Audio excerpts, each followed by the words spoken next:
Hi friends, welcome back to Mix Kitchen. நம்ம இன்னைக்கு இந்த வீடியோல breakfast recipe egg filled parotta எப்படி செய்யறதுன்னு பார்க்கலாம். பார்த்தாலே சாப்பிடணும்னு ஆசையா இருக்குல்ல, பண்றதுக்கு 10 நிமிஷம் தான் ஆகும். வாங்க எப்படி செய்யறதுன்னு பார்க்கலாம். இப்போ நான் தேவையான அளவு கோதுமை மாவு எடுத்துர்க்கேன். உங்க ஃபேமிலிக்கு எவ்வளவு தேவைப்படுமோ எடுத்துக்கோங்க. இந்த மாவுக்கு தேவையான அளவு உப்பு போட்டு மாவுல வந்து உப்பு நல்லா கலக்குற மாதிரி mix பண்ணிக்கலாம். இப்போ நான் 2 டேபிள் ஸ்பூன் நெய் வந்து மெல்ட் பண்ணி இதல சேர்த்துக்கறேன். நீங்க வந்து நெய்யும் சேர்த்துக்கலாம் இல்லனா ஆயில் கூட சேர்த்துக்கலாம். இப்போ இந்த நெய் வந்து எல்லா மாவுலயும் படுற மாதிரி நல்லா வந்து இப்படி தேய்ச்சு நம்ம வந்து mix பண்ணனும். அப்ப நெய் உப்பு எல்லாமே ஈக்குவலா வந்து ஸ்ப்ரெட் ஆயிடும். இப்போ தேவையான அளவு தண்ணி சேர்த்து எப்பவும் சப்பாத்தி மாவு வந்து பிசைவோம் இல்லையா, அந்த மாதிரி நம்ம மாவு பிசைய போறோம். நம்ம சப்பாத்தி சாப்பிடுவோம், எக் வந்து தனியா வந்து ஆம்லெட் பொரியல் எல்லாம் பண்ணி சாப்பிடுவோம். அது ரெண்டையும் ஒண்ணா சேர்த்து நம்ம இன்னைக்கு வந்து ஒரு பிரேக்ஃபாஸ்ட் ரெசிபி ரெடி பண்றோம். இது ஸ்நாக்ஸும் சொல்லலாம், இல்ல பிரேக்ஃபாஸ்டாவும் நம்ம வந்து இத யூஸ் பண்ணிக்கலாம். மாவு நல்லா பிசைஞ்சாச்சு. இப்போ ஒரு 10 நிமிஷம் அப்படியே வச்சிரலாம். இப்போ நான் 3 முட்டை உடைச்சு வச்சிருக்கேன். இதல வந்து சில்லி பவுடர் உங்க காரத்துக்கு ஏத்த மாதிரி சேர்த்துக்கோங்க. இதுக்கு தேவையான அளவு உப்பு சேர்க்கும்போது பார்த்து சேர்த்துக்கணும். ஏன்னா நம்ம வந்து கோதுமை மாவுலயும் உப்பு சேர்த்து கலந்து வச்சிருக்கோம். இஞ்சி பூண்டு விழுது கொஞ்சம். சாட் மசாலா வந்து நான் ஆட் பண்ணிக்கிறேன். கரம் மசாலாவும் சேர்த்துக்கலாம். சாட் மசாலா சேர்க்கும்போது டேஸ்ட் கிட்ஸ்க்குலாம் ரொம்பவே பிடிக்கும். இப்போ நல்லா பீட் பண்ணிக்கலாம். அந்த மாதிரி பெரிய வெங்காயம் வந்து கட் பண்ணி வச்சிருக்கேன். ஒரு சின்ன தக்காளி, கொத்தமல்லி, ஒரு பச்சை மிளகாய் வந்து கட் பண்ணி வச்சிருக்கேன். எவ்வளவு சின்னதா கட் பண்ண முடியுமோ அந்த அளவுக்கு சின்னதா கட் பண்ணிக்கோங்க. நல்லா இப்போ இதல வந்து கலந்துக்கலாம். முட்டையில நல்லா mix பண்ணியாச்சு. இந்த வெங்காயம் தக்காளி வதக்கியும் சேர்க்கலாம், டைரக்டாவும் சேர்க்கலாம். மாவு பிசைஞ்சு வச்சிட்டு அந்த 10 நிமிஷத்துல ஸ்டஃபிங்க்கு தேவையான வெங்காயம் தக்காளி அதெல்லாம் கட் பண்ணிரலாம். ஈஸி தான். இப்போ திரும்ப ஒரு டைம் நல்லாவே பிசைஞ்சுக்கலாம் சப்பாத்தி மாவை. எப்பவுமே சப்பாத்தி பண்ணும்போது மாவு எந்த அளவுக்கு பிசைறோமோ அந்த அளவுக்கு சப்பாத்தி ரொம்ப நேரம் ஆனாலும் சாஃப்ட்டா இருக்கும். இப்போ நமக்கு தேவையான சைஸ்ல நம்ம வந்து உருண்டை பிடிச்சுக்கலாம். எல்லா மாவுலயும் உருண்டை பிடிச்சுக்கலாம். இப்போ நான் கொஞ்சம் தண்ணி எடுத்து வச்சுக்கிறேன். இப்போ நம்ம சப்பாத்தி தேய்க்க ஸ்டார்ட் பண்ணலாம்.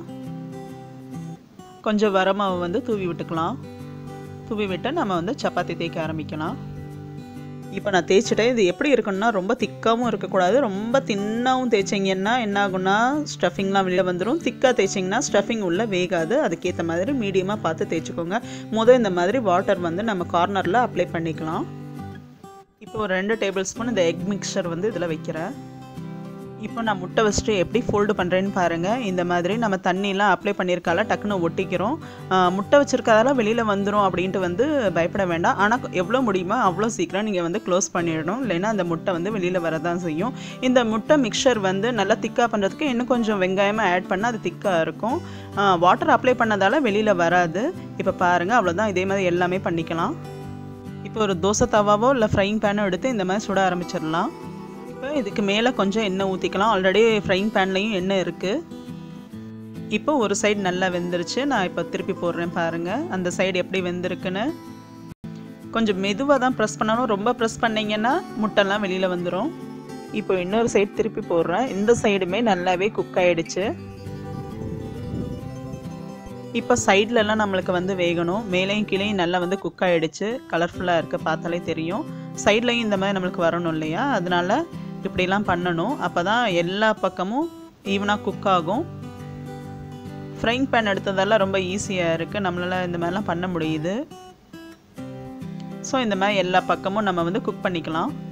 இப்போ நம்மளுடைய எக் ஸ்டஃப்டு பரோட்டா ரெடி. எல்லா பக்கமுமே ஈவனாக குக் ஆகிடுச்சு. அவ்வளோதான். ரொம்ப டேஸ்டியான ஒரு பிரேக்ஃபாஸ்ட் இல்லை ஸ்நாக்ஸு.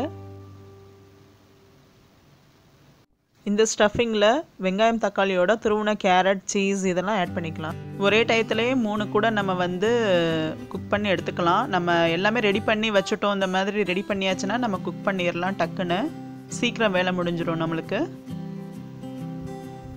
நான் வீடியோக்காக 5 மட்டும் ரெடி பண்ணியிருக்கேன். ரெடி ஆகிடுச்சு. நான் உங்களுக்கு ஒன்று கட் பண்ணி காமிக்கிறேன். உள்ள எக்கு வந்து எப்படி வந்து குக் ஆகிருக்குன்னு பாருங்கள். நல்லாவே குக் ஆகிருக்கு. இதே மாதிரி நீங்களும் ருசியாக சமைச்சு சந்தோஷமாக சாப்பிடுங்க. இந்த வீடியோ உங்களுக்கு பிடிச்சிருந்துச்சுன்னா என்னுடைய சேனலை சப்ஸ்கிரைப் பண்ணுங்கள். அப்படியே பக்கத்தில் உள்ள பெல் ஐக்கானையும் நீங்கள் கிளிக் பண்ணிவிட்டு ஆல் ஆப்ஷனை செலக்ட் பண்ணிக்கோங்க. அப்போ தான் நான் நியூ வீடியோ போட்டால் உங்களுக்கு வரும். தேங்க்ஸ் ஃபார் வாட்சிங் ஃப்ரெண்ட்ஸ். Happy cooking.